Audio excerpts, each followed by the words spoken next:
Stove on பண்ணிவிட்டு ஒரு கடாய் வச்சு எண்ணெய் ஊற்றிக்கலாம்.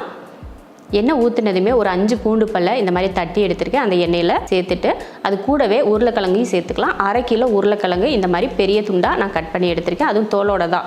இதை சேர்த்ததுக்கப்புறமா மஞ்சள் தூள், மல்லித்தூள் 1/2 ஸ்பூன், மிளகாத்தூள் 1/2 ஸ்பூன், தேவையான அளவுக்கு உப்பு, கொஞ்சம் கருவேப்பிலை போட்டு இதை கலந்து விட்டுறலாம்.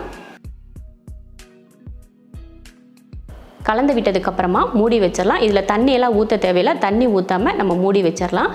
மூடி வச்சாலும் அப்பப்போ ஒரு 2 நிமிஷத்துக்கு ஒருக்கா எடுத்து நல்லா கலந்து விட்டு வேக வச்சுக்கலாம். கிட்டத்தட்ட ஒரு 6 நிமிஷம் கிட்ட வேக வச்சுட்டு எடுத்துக்கிட்டால் போதும்.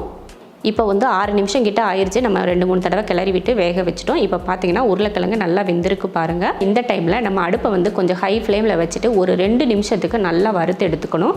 கரெக்டாக ஒரு 2 நிமிஷத்துக்கு ஹை ஃப்ளேமில் வச்சு நல்லா வறுத்து எடுத்தோம்னா சூப்பரான உருளைக்கிழங்கு வறுவல் ரெடி ஆயிடுச்சு. உண்மையை சொல்லணும்னா எல்லாருக்குமே டெய்லியும் கூட உருளைக்கிழங்கு வறுவல் செஞ்சு கொடுத்தா சாப்பிடுவாங்க, வேணான்னு சொல்லவே மாட்டாங்க. இந்த மாதிரி சட்டுன்னு ஒரு உருளைக்கிழங்கு வறுவல் நீங்களும் செஞ்சு பார்த்துட்டு எப்படி இருக்குன்னு சொல்லிட்டு கமெண்ட்டில் சொல்லுங்கள்.